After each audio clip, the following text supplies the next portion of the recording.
salvation, alas, was not readily to be had. First, we would require a land unvisited by the stain of corruption.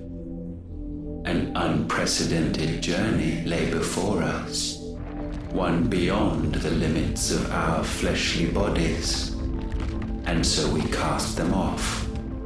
Thus stripped to our very spirit did we find our new paradise. A land as pure as driven snow, Valisthea. There would the true work begin, for the black crept yet behind us.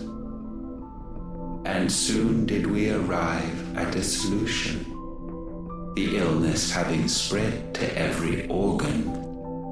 There was but one escape from this fate, to start afresh. With a new world, the one for which Barnabas labored, a paradise free from the blight where his God awaits, and where, if we only forfeit our wills and abandon everything we hold dear, humanity can join him. So, Ultima would have us follow in the footsteps of the king. And follow we shall. For now.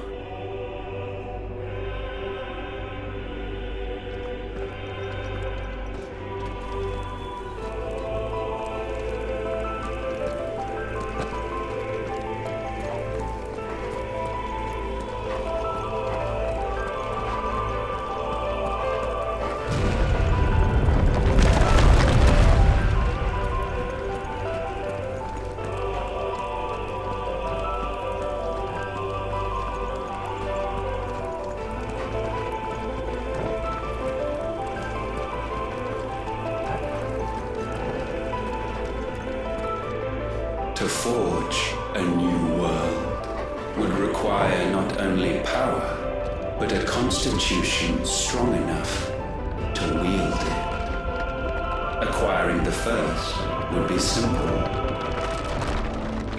Untouched by the blight, Valisthea was replete with ether, and we had only to place jewels in her crown to claim it. Acquiring the second, however, demanded creativity. And so I cast forth the seeds of humanity.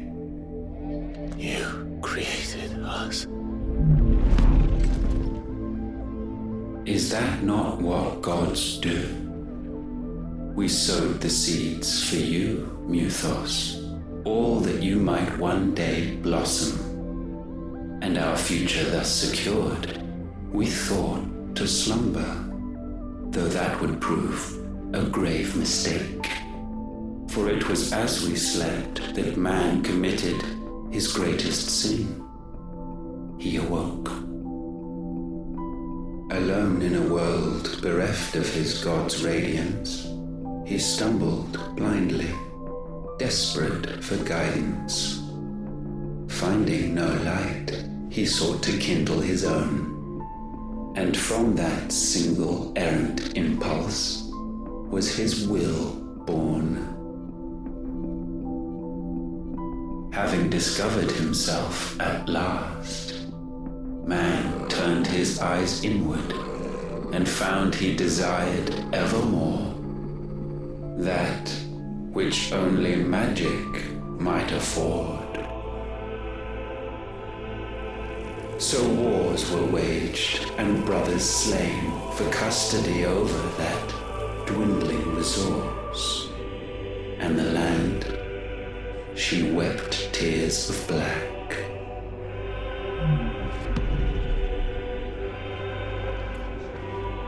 He would condemn us for this. Surely he cannot be so blind to his own hypocrisy. Not blind, just unwilling to admit the truth. But we're one and the same.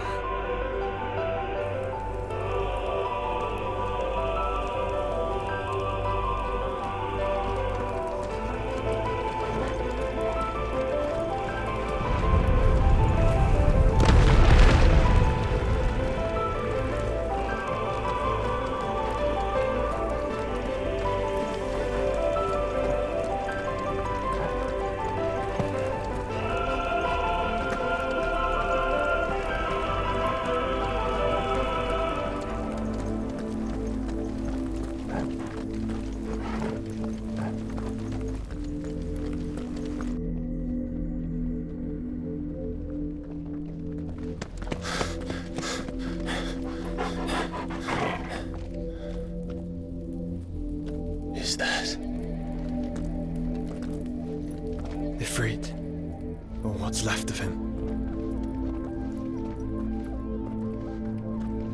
Long have our ashes lain cold for want of a spark. Cast your eyes upon them and see what you must become.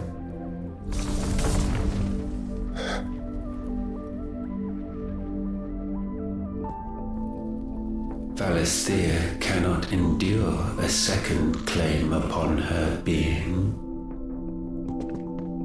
The avarice of man drives her ever closer to destruction, but she may yet be saved by you.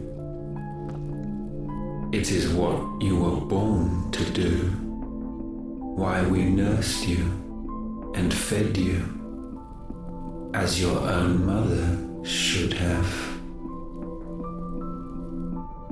And now that you are fully grown, our Muthos, it is time at last for you to serve your purpose. To right your wrongs. If our sin is wanting to survive, then you are as marked by it as we are. The fault is yours. Our wills were born because you abandoned us. And now, you would have us forfeit them. All for a place in your new paradise. Do you imagine yourselves worthy of one? Mankind has no place in our world. Is this truly so difficult to comprehend? We only ever require you, Muthos, when the time comes to bid this wretched realm farewell. None shall follow, none shall remain. What do you mean, none? This is our world. Once the land's rebirth is complete, humanity will have served its purpose. Why would we continue to suffer that which has caused us so much vexation? Because the land doesn't belong to you. It belongs to us all!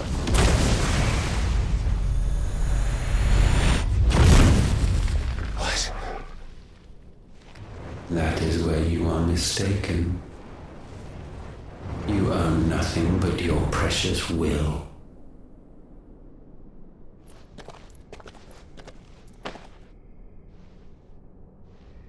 Brother.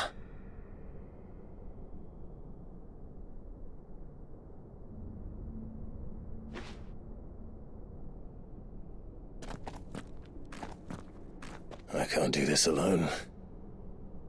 And you don't have to. I grow weary of your dissent. Now you must learn that this master will not tolerate disobedience.